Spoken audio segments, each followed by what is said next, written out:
Welcome back to today's episode of our podcast. TBD. Our title is actually under construction. There you go. I like that. Yeah, we're looking at changing the title of our podcast, but we are here today with Ian and Ryan. me. Us. Just us today. Yeah, And this is the first time it's just been us since the first episode. Is that right? I think so. Isn't that cool? Goodness. Interesting. Yeah. Yeah. Well, that's cool. I like that. I'm grateful. After having guests, I was like, how do we go back? Yeah. I'm like, wait, am I going to want to talk to Ryan?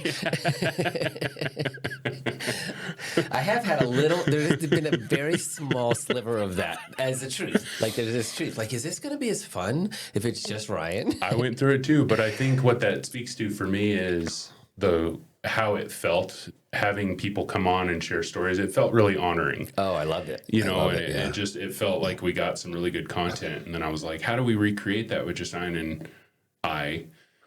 I don't want to refer to myself as the third person, but I kind of like when people do that. It's entertaining.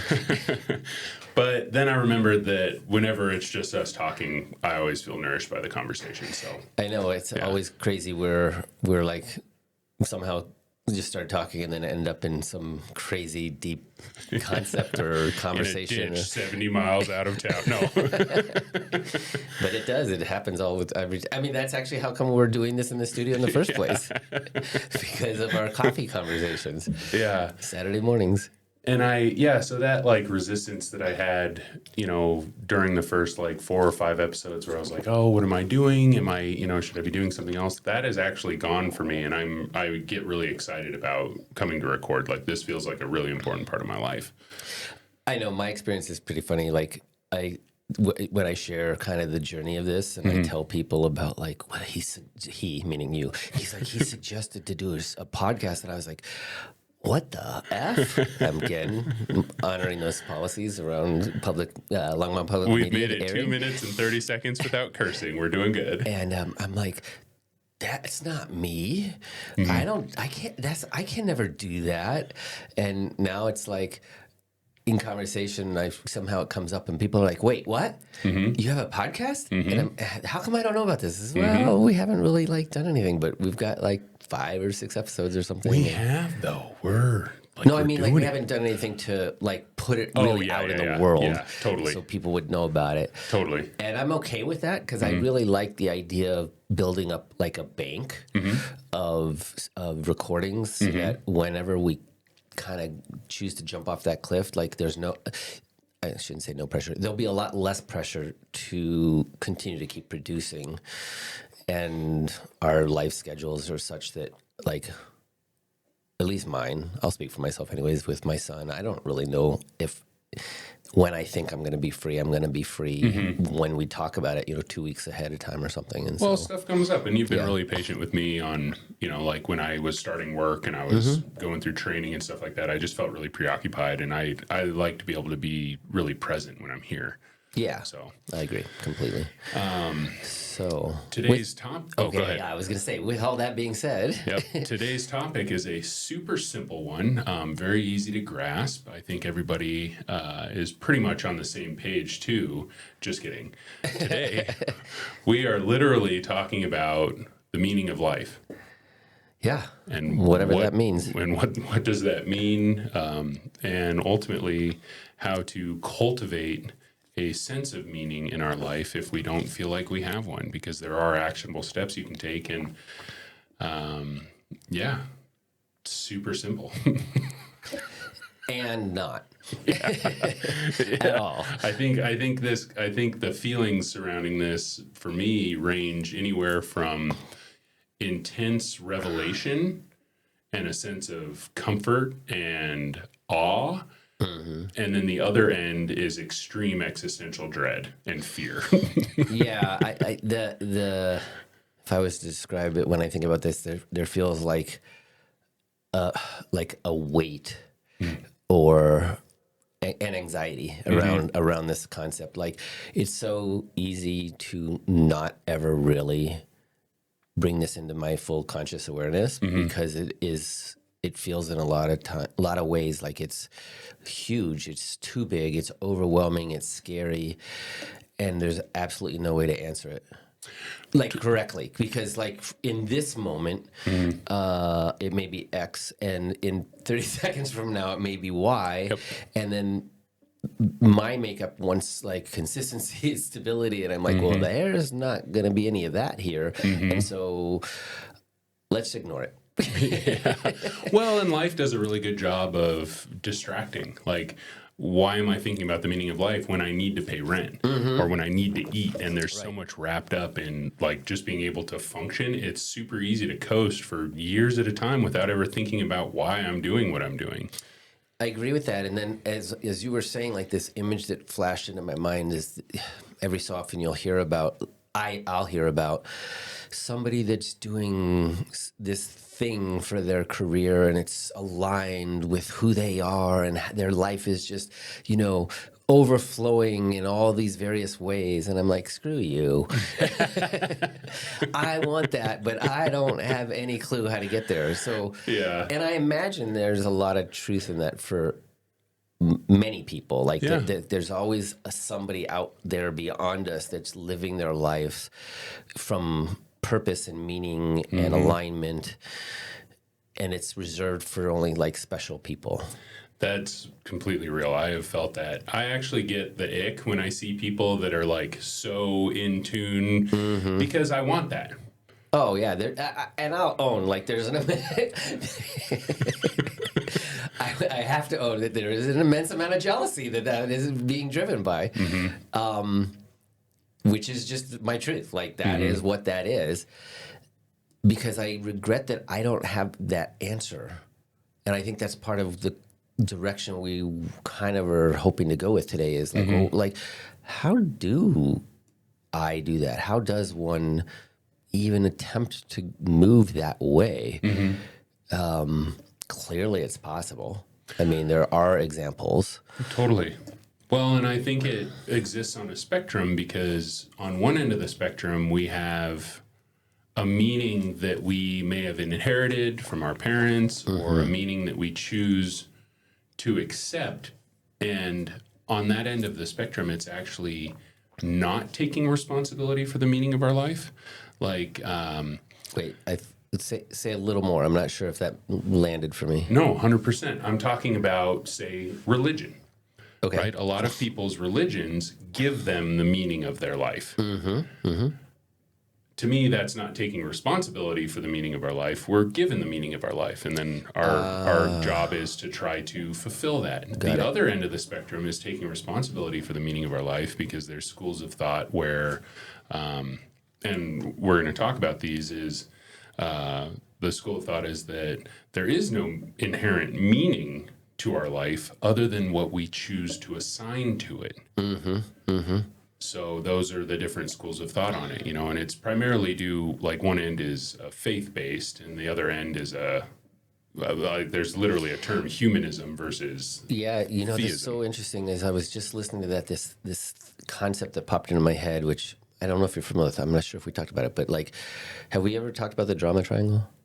I don't think so. And like, there's these positions in the triangle where you're a victim or a creator. Yeah. I'm super familiar with that. And that's just what popped in my head when you were just describing these two ends of this spectrum. Like in some ways, like if you're just accepting the meaning that religion gives you, it's almost like you're a victim to the religion and it's all of what it prescribes. Totally.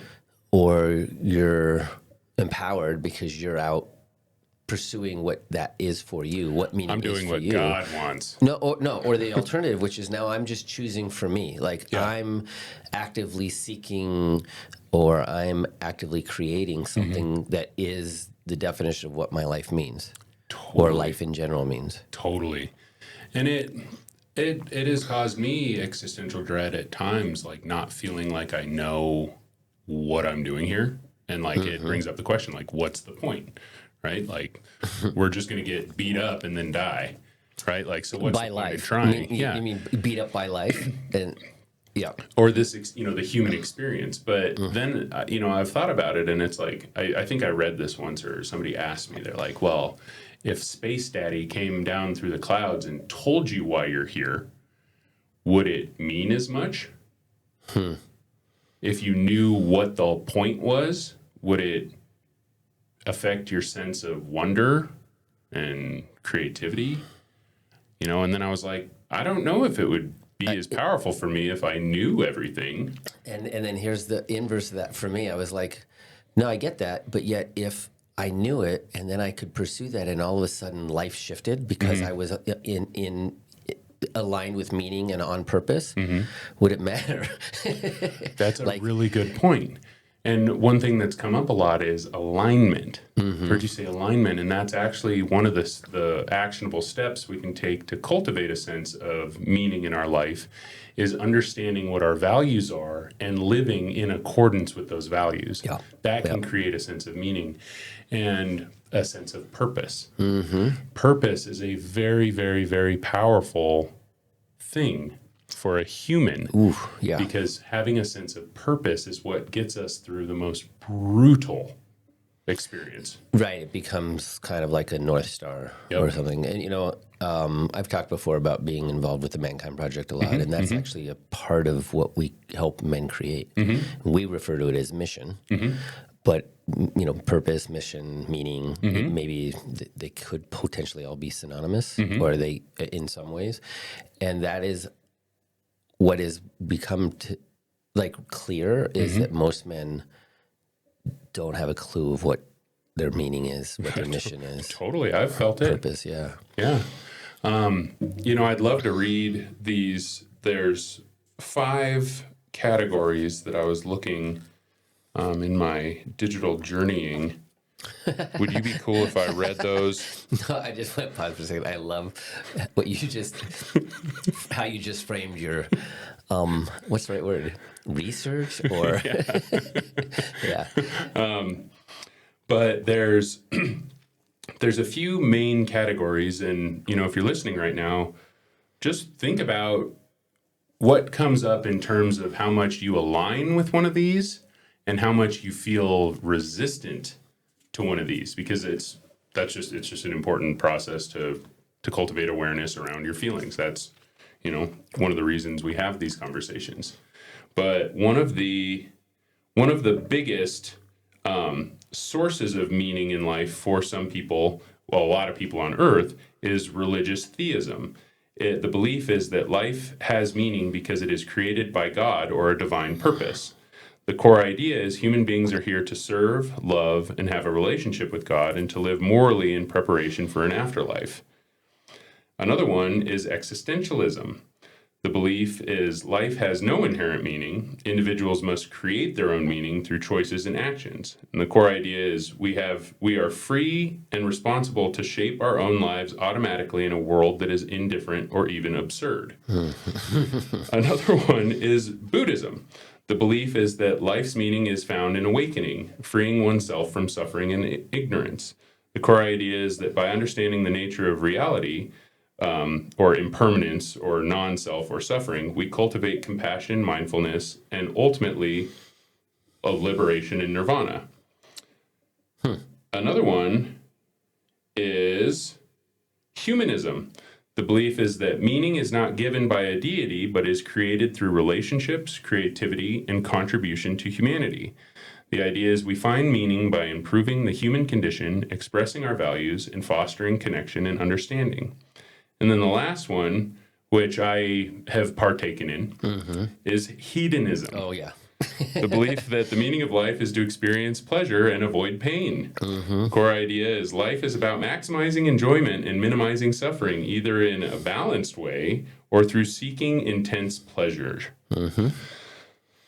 So those are some of the big categories. Huge. You're right. Yeah, where do you start there? I guess with the first one, like religion, I'm curious. I'm going to share my sense of religion, and I'm curious how it lands for you. I've always had this experience of religion as this man-made thing to fill a void because it was obvious that human beings were struggling. Yeah. And somebody or many people at different times came up with this awareness and said, oh, if I offer this concept as something greater than us, that it fills that void and it helps to give some direction and purpose and alignment for the human as just how we're made up, like the way we're made up, like we need that kind of a thing. Yeah.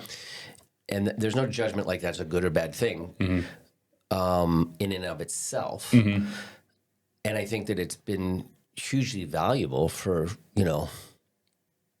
countless number of people for, I don't really remember from my college history stuff, like when religion started, Right. but like for a really long time. Yeah. And I'm wondering as humanity is evolving, does it still hold the same potency that it did when it was originally conceived? Yeah. This idea. Yeah. And I think most people would agree that religion has also been a huge downfall for humanity as well. It's created so much conflict and violence and so with all the good that it offered, it ended up having all of this collateral damage. And I'd be curious if there was a way to timeline of those things you just listed, those philosophies, which was the first one, and what's the sequence of how these concepts came into knowing for humanity. That's a really great question. It just came to me as I was thinking about this, because was religion the first one? Right. And Buddhism is by a lot of people considered a religion, and it's also a way of life. Yep. So that's interesting, and it's just it as you read through those, it felt in some ways there was almost a sense of evolution from through each of those descriptions of different philosophies that you just shared, and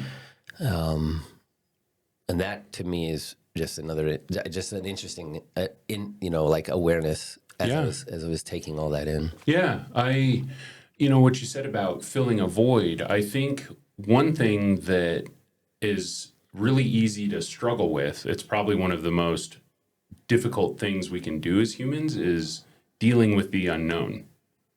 Yeah. And our existence has always offered the question, why are we here?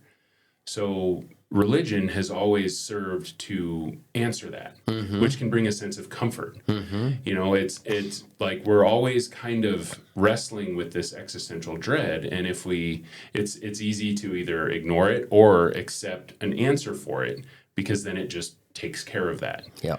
Right. But it's always kind of in the back of our mind. Maybe we're lucky and we live our whole life chasing materialistic things, and then we die. I'm joking about being lucky doing that. Okay, good. The only part would be lucky about that is if you actually chase and keep getting the material things. Right. And then you get to keep it forever. Right. Maybe they can bury you with it like they did in Egypt. Yeah, right.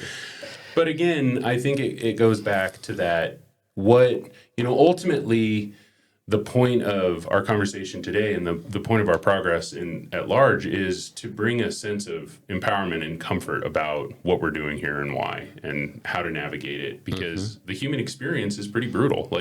Mother Nature is pretty brutal. It's, this isn't daycare. This, I almost feel like we come into this world and it's like a rock tumbler, and we're just, all our edges are getting smoothed down. And that's a process of getting a lot of experiences in life emotionally feels like you're getting a limb ripped off. Sure. I think you touched on something that's pretty crucial in all of this, is the human being's inability, and if not inability, immense difficulty to be with the unknown. And when I think from there 5 different things you... 5 that, were produced that you there. just shared? If you... From that perspective of how to deal with the unknown, that's what each of those 5 things are offering. Different ways to be with the unknown. Yeah. And I think that's an interesting thing. Like, do you think the people that help to create, foster, evolve those philosophies were like conscious around like human beings suffer because they don't know how to be with the unknown, and so let's deal with the unknown like this, and maybe this will be the way human beings are better for it, and how we as human beings live our lives in relationship with the unknown compared to Yeah. how we were doing it without this. Well, using like Siddhartha Gautama or Buddha as an example, is he was thinking about it. He was trying to Yes, figure it out. I agree with that. But something that I think is being touched on is how religion has been used versus the core concepts of said religion. Because I studied comparative religions, and a lot of religions pretty much say the same thing: be nice to each other. Yeah. Be nice to each other. But the way religions have been interpreted have been used to control people. And I think maybe interpreted and manipulated, Right. unfortunately.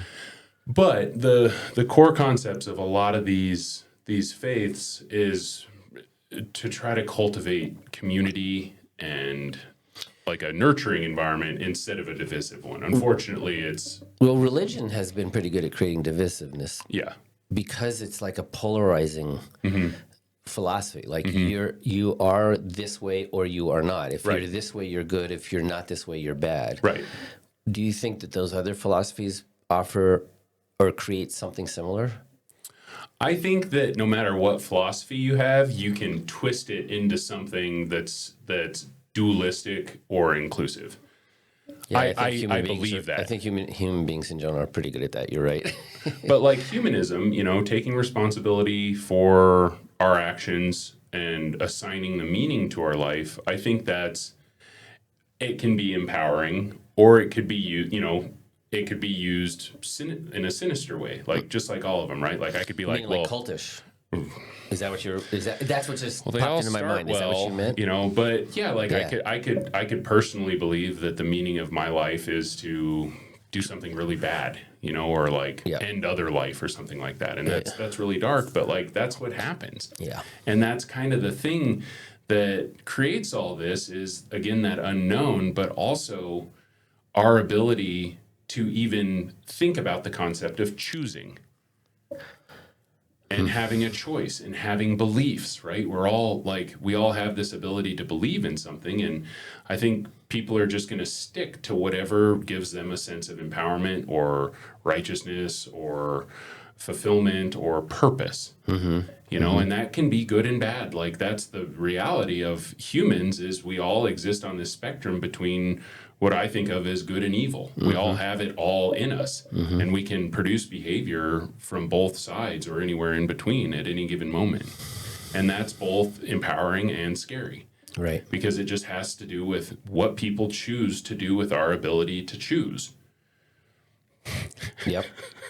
Yep. Yep. So I think to kind of ground this a little bit is coming back to the idea of if you're out there and you're struggling with that question, why am I here? What am I doing? It's really important to, I believe, to choose the belief that is most empowering to you and that also helps you empower others in a healthy way without taking from others to get what you need. Right? Because we're all experiencing the same thing, this human experience. Absolutely. It doesn't matter who you are, how much you have, where you're at. Everybody experiences not getting what they want. Everybody experiences having their heart broken. Everybody experiences grief from death and loss. Sorry to break it to you. We're on a finite timetable here. Yep. And that puts a lot of pressure on these thoughts, but we're all in the same fishbowl. True. Yeah, we're all swimming in the same water. Yeah. Even though we don't know that, Yeah. or aren't conscious of it. We might not think it, Might be but conscious it's. of it, yeah. I personally, what sinks in the most for me and what has empowered my life the most is the belief. I do believe something is going on because I've experienced too much synchronicity, too much of what I've absolutely considered miracles. to not believe that there's some kind of force out there that's holding all this together. Like I do believe there's a reason for all this. I don't prescribe to the idea that one reason is right and one reason is wrong. I think that's really selfish. I think there's truth in, well, let me say it like this. I believe that belief itself is what gives power to any thought. Yeah.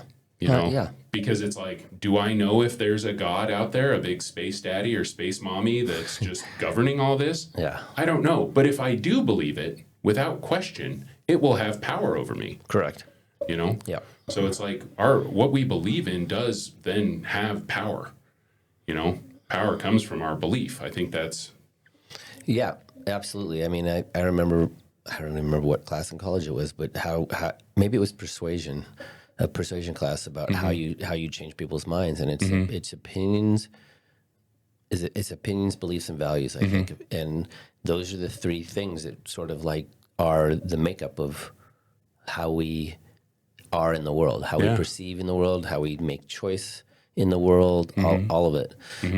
And beliefs are super powerful about how we are interpreting the world around us, because it's being filtered, always being filtered through our beliefs, being filtered through our values, like that. And that's why I think there's no like a simple answer, like how to get to like feel like we have more meaning or purpose or mission in our lives. It's an individual experience. Yeah. I'm not sure if you were thinking of like starting to move in this direction at all, but like talking about how then can someone, an individual, think about where they are in their journey with their purpose, meaning, mission, whatever. I was actually thinking about that. And to help to maybe talk a little bit about personal experiences, what we've done and found that's been, useful, value, supportive, maybe even verged on enlightenment or something around these concepts. I have thought about that as long as I can remember. Now, my understanding of those thoughts and feelings has changed as I've aged. Sure. It used to just be a big feeling. Now I understand why it feels so big. And I do believe, and I think it's really important, I think everyone deserves the chance to think about why they're here and what they believe this life is for. Maybe you've already got that. Maybe you do. But if you don't, that's why this episode is important. And that's why these ideas around cultivating a sense of meaning are really important. And it's possible to cultivate that sense of meaning in your life. And the reason I think it's important to have a sense of meaning is to have a sense of purpose. Because again, if we have a sense of purpose, we can weather the storm.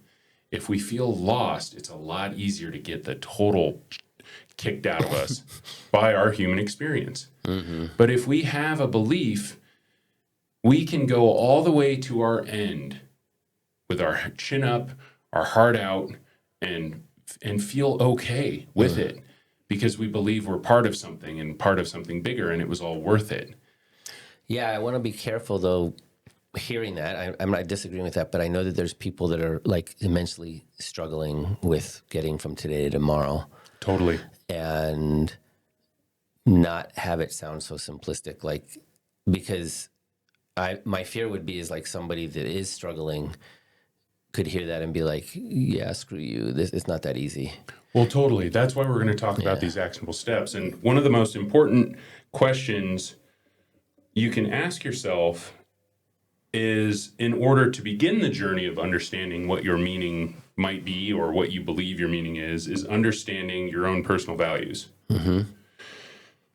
It's, values like what is important to you? Have you ever asked yourself that? If you haven't, ask yourself that. Yeah. What is important to me? Not what is important to your mom, what is important to your dad, what is important to your boss, what you think is important to society.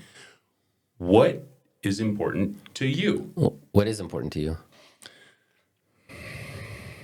I know I put you on the spot a second, but I think this is to give value to this question is to have example. I like that question. Yeah. And it's really important to me to feel like I mean something and that I have a purpose here. It's really important to me to feel like this existence and this human experience is serving some purpose. That feels really important to me. Yeah.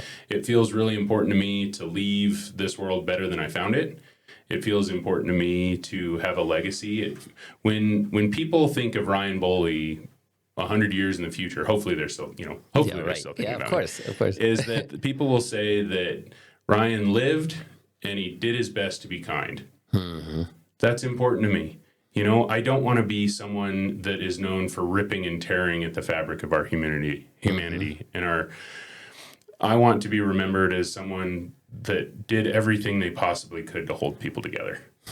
Nice. That feels important to me. Yeah. I've wrestled with it a lot because, I'm not like 30 years into some career. I'm not some big, I don't own a business. I'm not some millionaire self-made. I actually have felt lost most of my life. Yeah. And going to rehab completely shattered the fragile idea of my existence even further because I was like, oh shit. Oops. Well, there it goes. 31 minutes in, there's cursing. Nice. The idea crept into my mind, well, maybe I'm just a fuck up.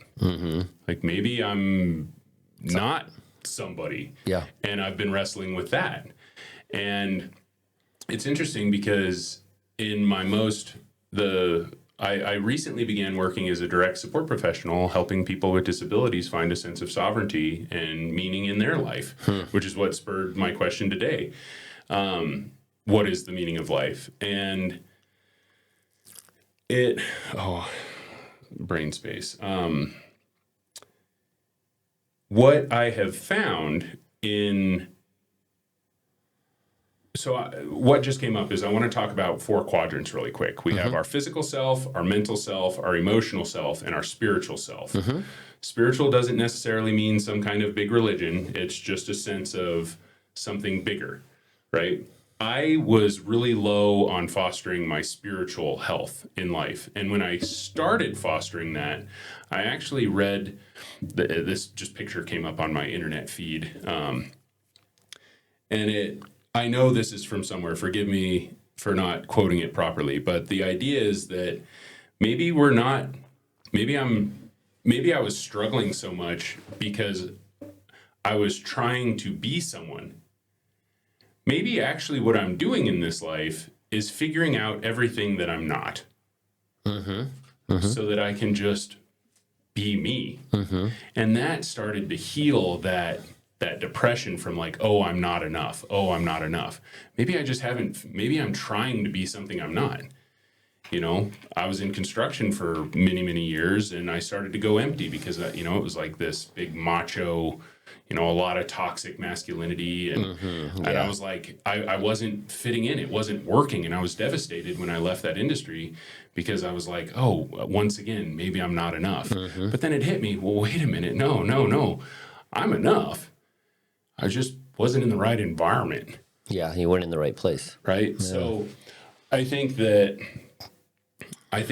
life can either be about something or figuring out what we're not. But to get into my personal belief about why we're here, I do believe that we are a soul and not just our body. And I think our soul continues through lifetimes and experiences.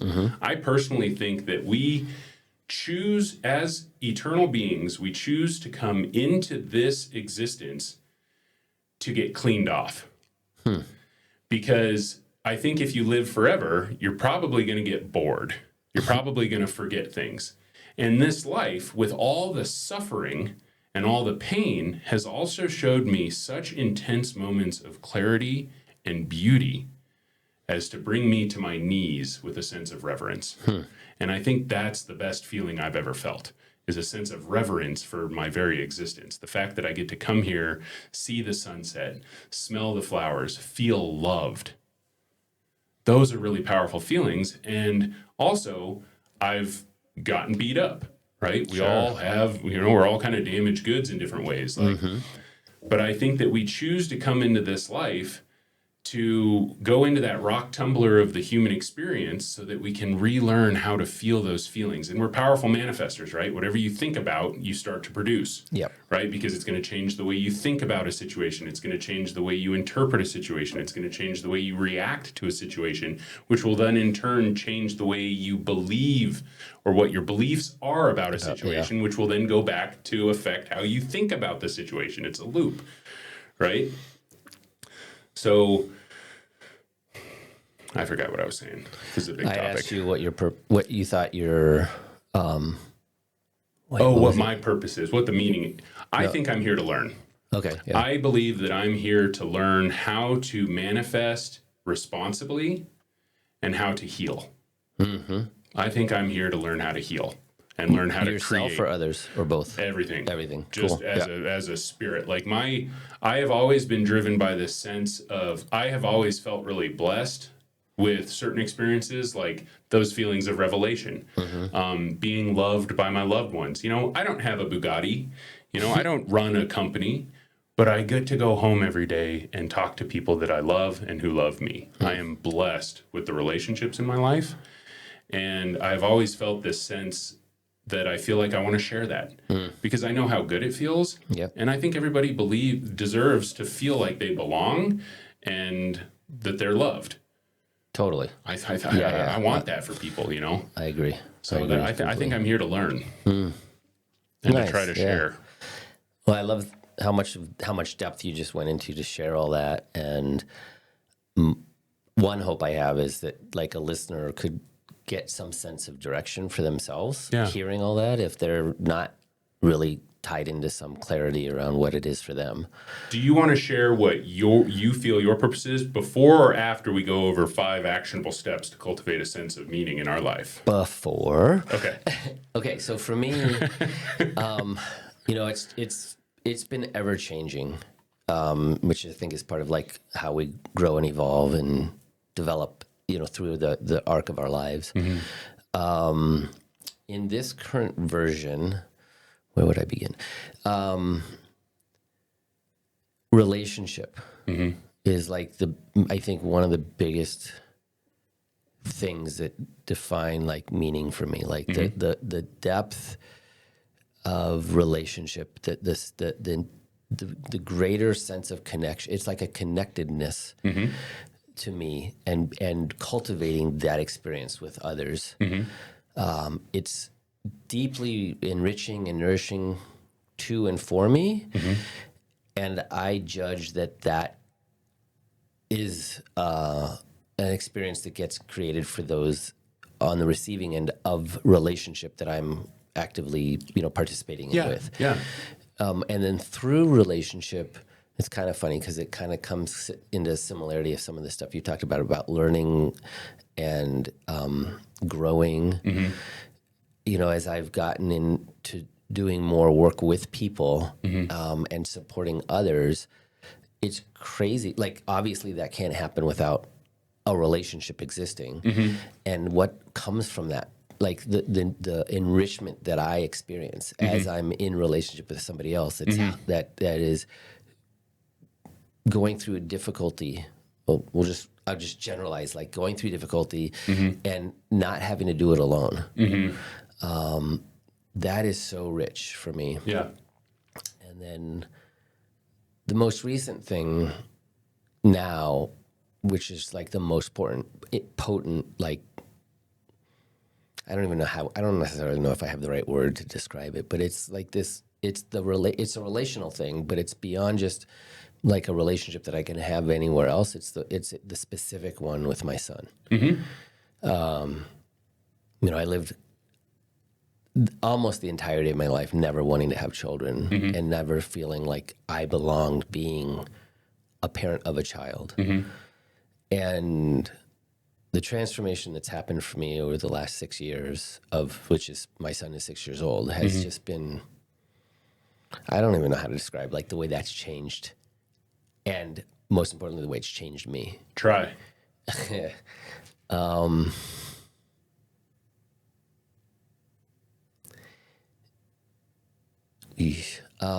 it's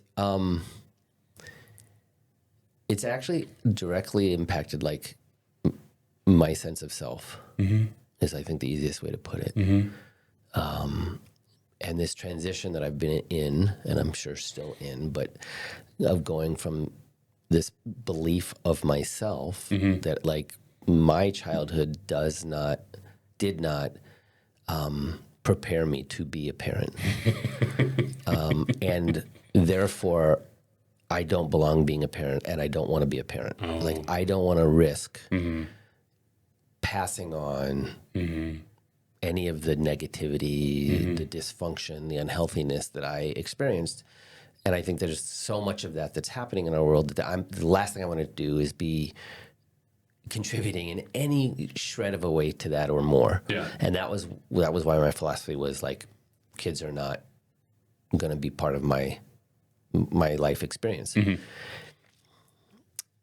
That changed as a result of circumstances. And I find myself in a situation that I am now a parent. The one thing probably the biggest thing I never wanted. And having to figure that out, for lack of a better way to put this, is like how to figure out to accept that this is what I am now. And because of my makeup I'm going to figure out how to do this the best possible way I can. And I've been working at that like really hard for the last 6 years, and I'm recently finding myself in this place of like, oh, like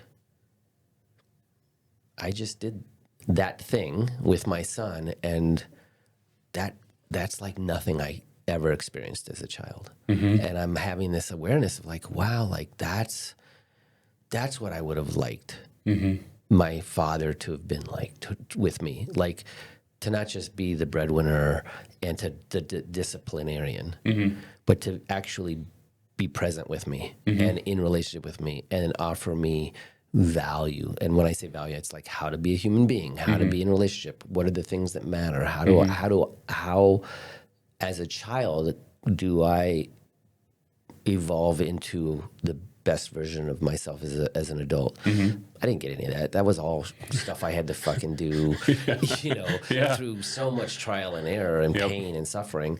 And not that I believe I'm eliminating that out of my son's life, but I think that I'm giving him so much more skills. Yeah. Tools for his toolbox. Yeah. And to recognize like I'm the one doing that. It's like, holy cow. And then recently what's also been happening is like external validation and reflection from others who are witnessing my son and the relationship that he and I have together, around others, and to have it reflected back like, wow, he really listens, or wow, he's really thinking about, what his choices are like. And, just at 6 years old, it's sometimes astonishing to me when we have a simple conversation around trust and what makes trust grow or diminish. And he is understanding that in 6-year-old ways. Yeah. But it's like that's like, and when we have trust, there's like respect grows, and what's the value of respect, and do we want more or less of that? It's just like little things that I'm bringing into the relationship and like feeding into this little human being that I judge are going to make a wildly, impactful difference in who he is as an adult man and human in this world. So what I heard is that your son has provided a sense of purpose. Yeah. Which has given you the opportunity to look really hard at what your values are, which has fostered a sense of meaning in your life. Very much. And it's actually creating some degree of healing for myself. Like, because you get to father the part of you that needed it. Right. That it didn't get what I've always wanted. And in providing that to my son, there's some aspect that I'm actually reparenting myself. That's really cool. And that's like amazing. Yeah. Oh, cool. I've struggled a lot of my life with forgiveness. And I think it's really important to remember that everybody does the best they can with what they have and the tools that they have, and not everybody has the tools. Right. Well, Right. This is the crazy thing. Well, because we're talking about meaning of life, and then I earlier like related it to purpose or mission. Like it's now showing up as what's my purpose and mission is. I've shared with you in private conversation, and I haven't really talked publicly. This is a private conversation. In the moment. But it's like I'm choosing now to start working with single fathers to support them, because we, as men, we should never have to do that alone. And men's work has been so, enriching for me. But in this specific area of life, like becoming a single father is brutal. Yeah. And to walk that journey alone is horrific. I did it. And I was fortunate that I had some friends, but not one of them had any experience around what it meant to be a father and become a single father. I take that back. One friend. But yeah, that's like becoming my purpose in life, my mission. Getting goosebumps. That's cool. Because my dad used to do that. He used to have an organization called Helping Hands, and he just held men's groups for single fathers, and they talked about how to get through the day. Yeah, right. And that's I would love to. First of all, I love this conversation. When it's hard for me to keep track of why I started a sentence, I know the topic is big, and this is a big topic. But I think at the end of the day, what brings a lot of comfort and what having a sense of meaning can do in terms of bringing a sense of comfort is like the things that bring comfort are having a sense of meaning and feeling like we belong. Yes. Those can be really healing. And, like I said, some people have a sense of meaning. Maybe it creates division in their life. But specifically, if you're out there and you don't feel like you have a sense of meaning, there are steps you can take to start to cultivate it. Absolutely. And I would love to share those. Yeah, definitely. I mean, we don't have a lot of time left, and I'd love to get into some concrete actions for people. Okay, here we go. Don't do this while you're driving, but if you can grab a pen and pad, write these babies down. Or re-listen. Yes, do that and listen with friends. Yes. One of the first biggest steps you can take in cultivating a sense of value or meaning in your life is to clarify your personal values. Ask yourself, what are my values? An action is to write down your top 5 core values, like compassion, creativity, freedom, family, growth, whatever they are to you. Write them down. Start asking yourself what they are. And I want to offer, like, that may be hard. And so if that's hard for you, ask people that know you really well to reflect what they imagine your values are. And then see what really resonates. Yeah, totally. And be careful if you're coming from a place of like, is this what you feel like maybe your parents want you to be or your friends want you to be? What do you care about? Okay, why is that important? Meaning often comes from living in alignment with what truly matters to us. When we can live in alignment with those values, it's a huge reduction in suffering. Another actionable step is engage in purposeful activities. Dedicate time weekly to something that benefits others or contributes to a larger cause. Or even if that's just something that means something to you, like maybe it gives you a sense of meaning to plant a plant or draw a picture. Yeah, there's actually a lot of research around how valuable volunteering is. When you were talking about, was it humanism? Something you said when you were describing that triggered that thought about volunteering and how, like, for people who might be finding themselves in difficult places in their lives and they don't really know, like, where, like, maybe they don't know their values or whatever. Okay, fine. You don't need to know. Go find anything to volunteer with. And that connection with others and just being in service can help us get clear about maybe what is important, what does matter. Yeah. And if volunteering feels like too big of an ask right now in your life, one of my favorite things was a way to provide service is to smile at a stranger. Yeah, that's such a simple thing that you could do. Smile at a stranger. You might make their day. You might change the trajectory of their life because They haven't felt a sense of kindness. Maybe they feel like the world is cold and indifferent. But a smile from a stranger can give a little warmth to that, you know? Why is that important? Helping others or contributing to something beyond yourself fosters a strong sense of meaning. Another one is to pursue intrinsically motivated goals. What are intrinsically motivated goals? I was just about to ask. An intrinsic motivation is like when I get a good night's sleep, I feel like I have more energy. I feel like I'm more patient. I feel better. Okay. So that creates an intrinsic motivation to get good sleep. Got it. Okay. Because I just know that I feel better. It's not because someone else is telling me it's important. It's because I feel like I know why it's important. So your direct personal experience. Yeah, that's so an like what intrinsic your body motivation. feels like when you exercise. Yeah. If you like what you feel like after you exercise, let that guide you as to what to do more of. That's an intrinsic motivation. It's just perfect. something that we feel, we understand in our bones, and not coming from an external source. So now, would you say that the same would be true as if you liked what it feels like to sit on the couch and watch a movie? Yes, to a degree. Right. That's what I wanted to. Because that might give you a sense of relaxation in the moment, but if you do it too much, then you might feel sluggish or sore, or like you're not doing anything. You might feel brain dead. Or it could be an avoidance tactic. So 100%. that's what made me think about it, and I was like, oh, let's maybe speak to that briefly. And no matter what we talk about, it all exists with a slider. It can be used to heal or it could be used to destroy. Like all of these ideas, any action we have. But, okay, we'll be okay. We're looking at the clock. We're trying to keep it short for y'all. Yep.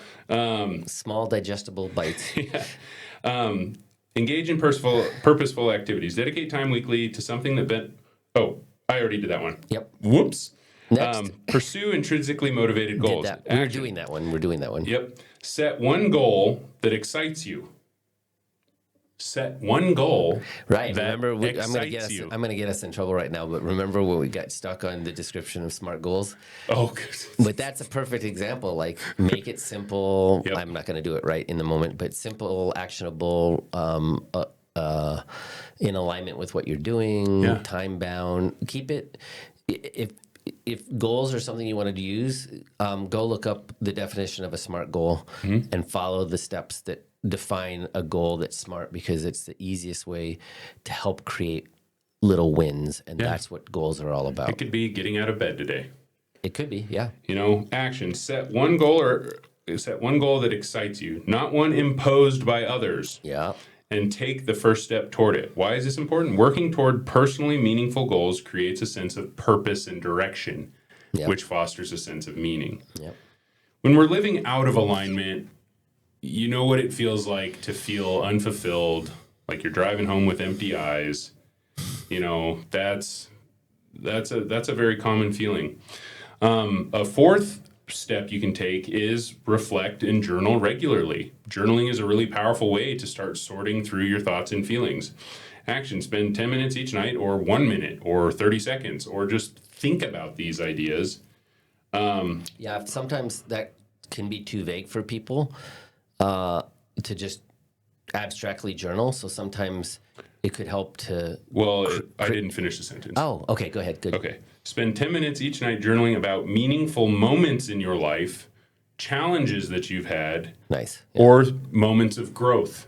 I love it. Yeah. Think perfect. about Prompts. how you felt and why those created those effects. Yeah, having those little prompts can be really valuable. Yeah. Why? Reflection deepens self-awareness and helps you recognize meaning in everyday life. And the fifth is connect with others authentically. This goes back to relationship, which is a huge part of our human experience. It's pretty much all of our human experience, if you really think about it. Unless you live in a cave. Right, and you're isolated, but then it's not such a great human experience. No, the science shows that lone wolves die faster. Yeah. So, action. Schedule regular time to talk deeply with someone you trust about your experience, beliefs, and questions. This could be journaling about that, too. Maybe you don't trust anybody. Maybe you feel alone. You can always journal and talk to yourself.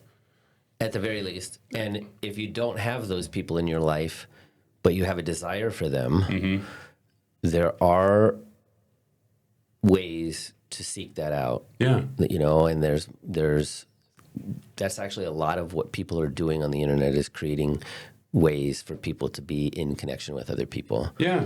It says that meaning often emerges in connection through love, shared struggles, and honest conversations.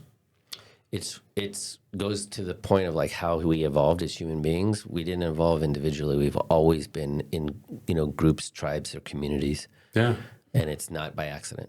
So, like, what just came up for me is like in your connection with others, maybe you don't feel like you have good connection with others. Maybe you are seeking something through your connection with others. But powerful questions that I like to ask myself is, am I adding to the ripping and tearing of my relationships in society as a whole? Am I adding to the fear? Am I afraid? Or am I adding to the connection, the sense of community, the ideal of healing?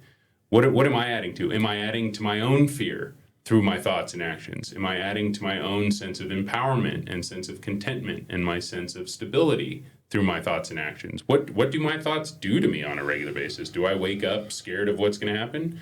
Do I wake up frustrated about what I'm doing? These are really important questions to ask, and ask yourself why. Where does that come from? What are you doing about it to change it? You know, do you know yourself? It's okay if you don't. Absolutely, yeah. But you are the deserving of knowing. Here's the beauty of that is that the inquiry itself is where the value begins and where the possibility starts. Well said. And that's where, like, if you're unclear about all of this, there's so much available in the world to help seek this, and there's like probably an unlimited amount of possibility about how to do it and where to go. And I think that if you have a desire for it, it doesn't take much to seek out different places to insert yourself and start to the desire to understand, the desire to connect with oneself or one others is a sense of purpose in itself.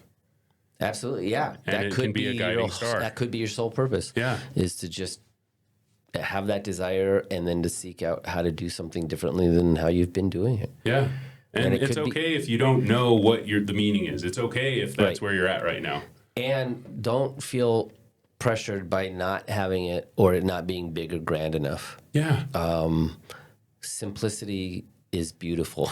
Yeah. And allow this to be simple. Oh, right before we go into our moment of gratitude, I did want to share one more thing because story is important. Story is a powerful way to connect. And one powerful story is of Viktor Frankl, who was a Holocaust survivor. Yep. And Viktor Frankl was imprisoned in several Nazi concentration camps during World War II, including Auschwitz. He lost his parents, brother, and pregnant wife during the Holocaust. And despite the unimaginable suffering, starvation, and brutality he endured, Frankl noticed a profound difference between those who gave up on life and those who managed to survive emotionally and spiritually, even if they died physically. Right. Frankl realized that those who found meaning, even in suffering, were more likely to endure.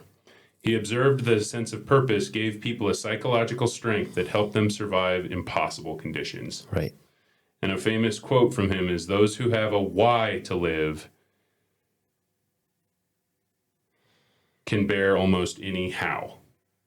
Got it. Yeah. Having a why allows us to manage the how. Yep. Yeah. Yeah, he's a very insightful, I guess really is more accurate. He was a very insightful human being and gained that insight through horrific experiences. Yeah. So, and I always wondered if life was all roses and raspberry jam and cake, Yeah. What would it mean as much? Right. I don't actually know if there's an individual who could actually tell you the truth. That's because it's up to us. Yeah. And that's the scary and profound and empowering part about this is we're here to figure it out. Right. Right. So that's our 60 minutes of simple of the purpose conversation. of life, of the meaning of life. And I wish we had something set up at this point to have people share you know, how this has landed for them, or Yeah. what they came away with, or what they want more of. Leave it in the comments section. Yeah, right. We'll I guess start that's a talking good to start. people, and we'll figure out how to do call-ins. 'Cause Right, that's cool. eventually. But yeah, please share, because that's how this all can grow. Yep. Do you want to share something you're grateful for? Yes, definitely. You know, this conversation has always invokes a lot of thought, and through that thought, appreciation. And I'm grateful for the appreciation that it's inspired me to have around the journey that I've been on, this journey of fatherhood, and a desire to talk more about it. Yeah. Even here in this container, to talk more about fatherhood and what comes with that, and maybe simple things to offer some support around that for men who may find themselves suffering as a result of their circumstances. Totally. Yeah.